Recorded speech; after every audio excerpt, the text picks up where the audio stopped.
Hey y'all, I'm Aeon. And I'm the Lioness. And you're listening to Box number 512 Podcast. Grown Black Trans Woman Talk. Changing your world one conversation at a time. The show begins now.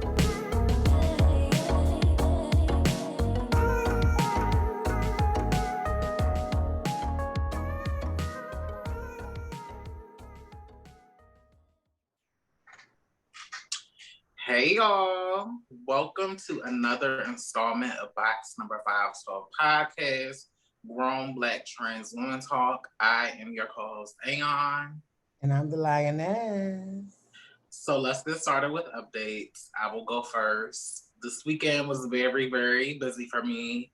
First of all, I want to shout out to, what is the name of that podcast? Unconvenient Truth Podcast. I was a guest on that podcast this weekend, and the episode came out. It would have came out on Tuesday. When this comes out on Friday, the episode will have already came out on Tuesday. Shout out to that podcast. One of the hosts is my cousin, Lee, player. She invited me to come on. And we just had a fun conversation talking about pop culture and a little bit about my life and my work and promoting the podcast. So I just want to shout out to Lee and Mr. Intrigue for having me on your platform. You can go listen to that conversation now. I will put the link to the podcast episodes in the show notes for this show. So make sure y'all go to check that out. Go show that podcast some love. It was a key. Also, on Saturday, I had the opportunity to participate in the Say Her Name panel operated by the Clio Clicks organization. It's an organization that mentors young high school age Black children to encourage them to pursue careers in the legal field. So I was a little bit nervous talking to kids because I was there to talk about Black trans women and how we are a part of the Say Her Name movement and some of the things that we go through. And even though I was nervous, the kids were very receptive, very respectful, very aware.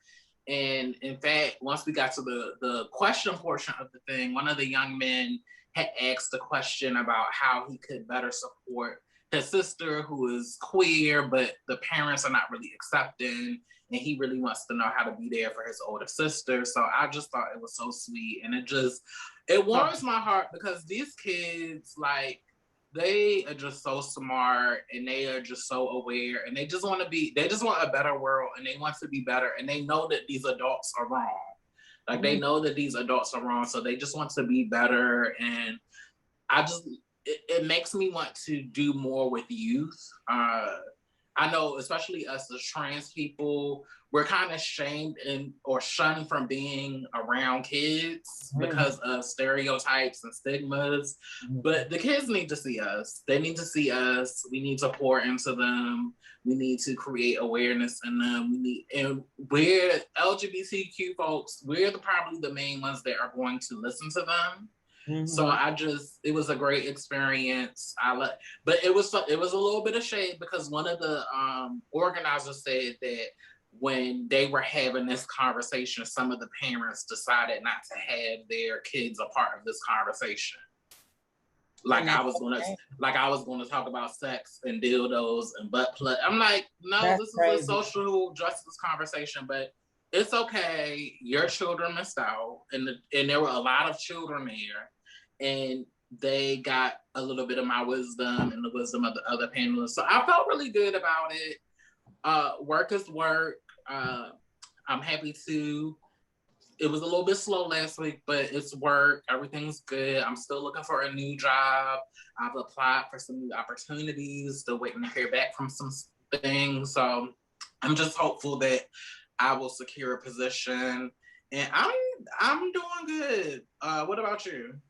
I'm rooting for you on those positions. Thank you. You know, for those of you who might be listening and you're looking for an amazing attorney who is committed to civil rights, who has a background in activism, who is an amazing person, who is a hard worker, who is my sister, please consider the wonderful, the illustrious Bryanna J.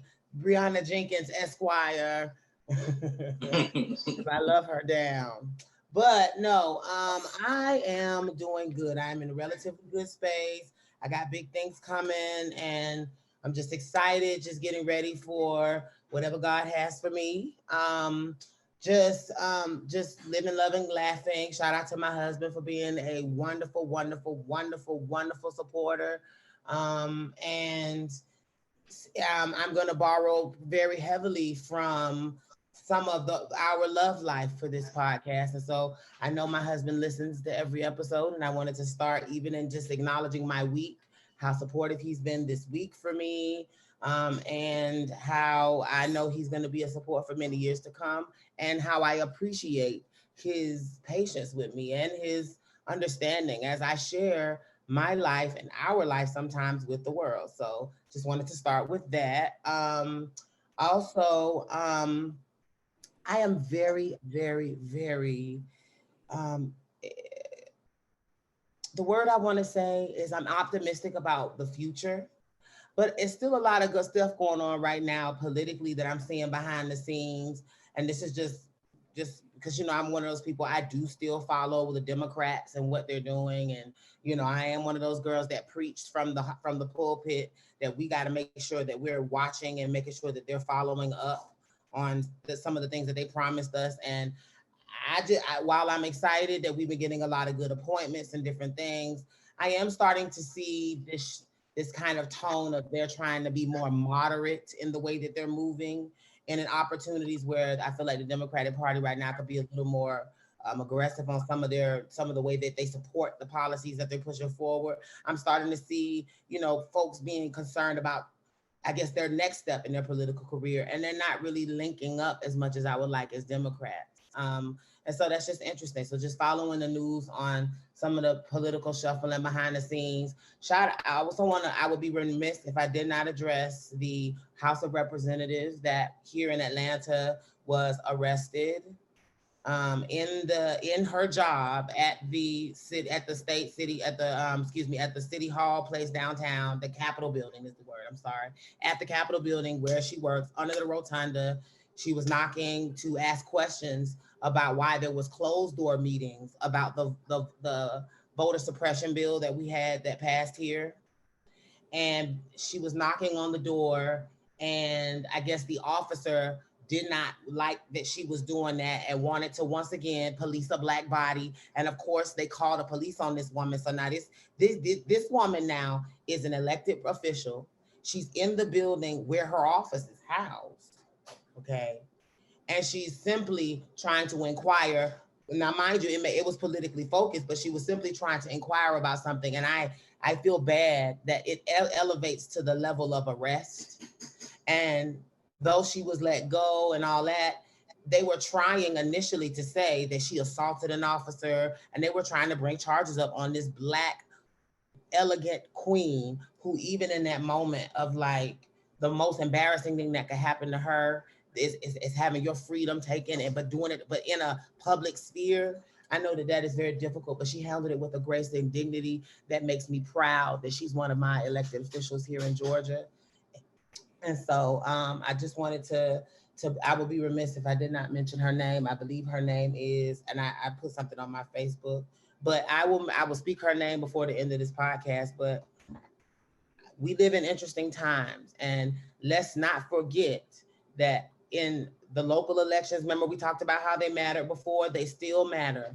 We got Congress, but we still on a local level have systemic racism in place, and a lot of, particularly in the South, a lot of policies now are coming out that are specifically designed to minimize what happened last time.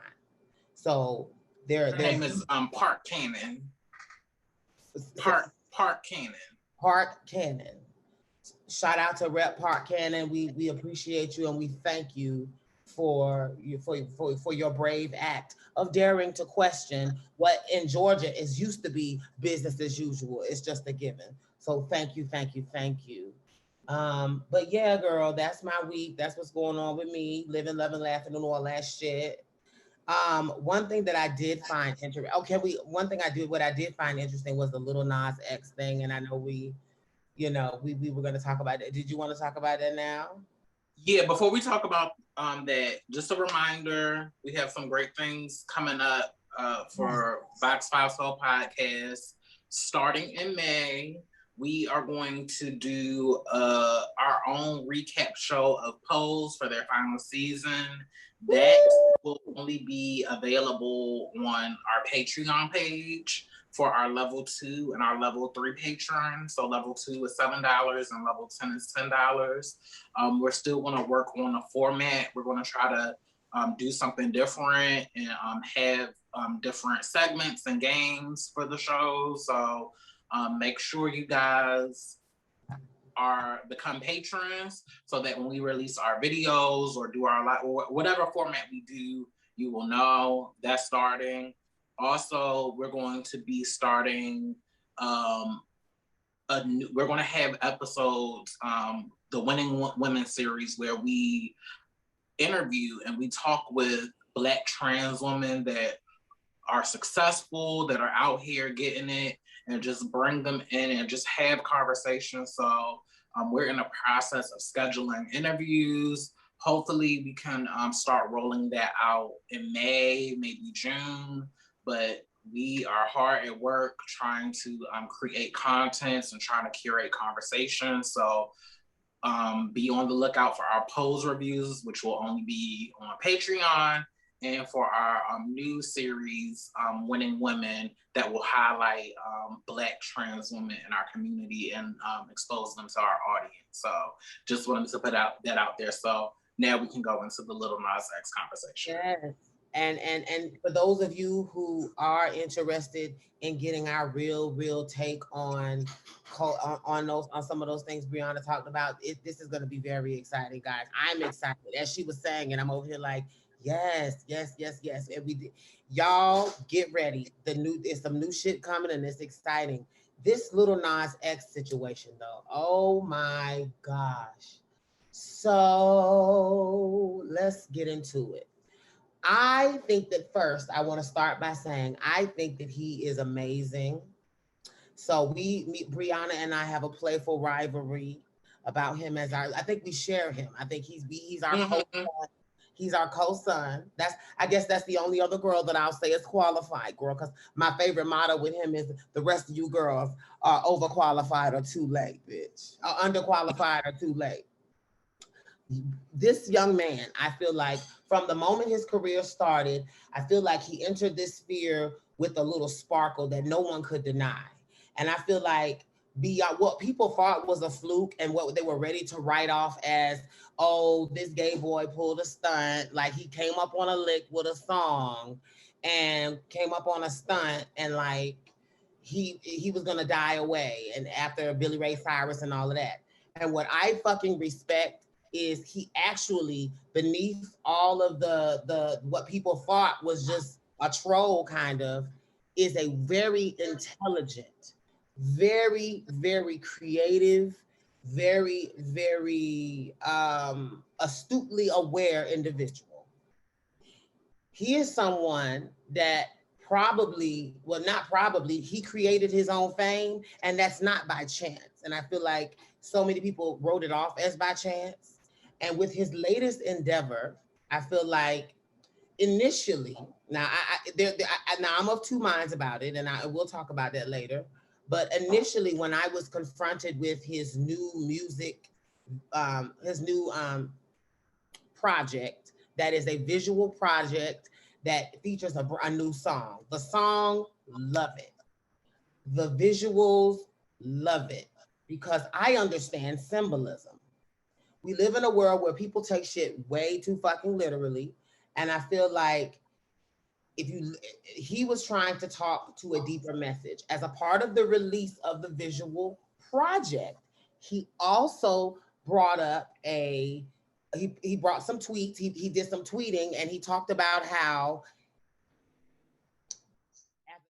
Thank you for listening to another episode of Box number 5 Soul Podcast, Grown Black Trans Women Talk. And don't forget to become a patron on the Box number 512 Patreon page, where we have all new hot exclusive content.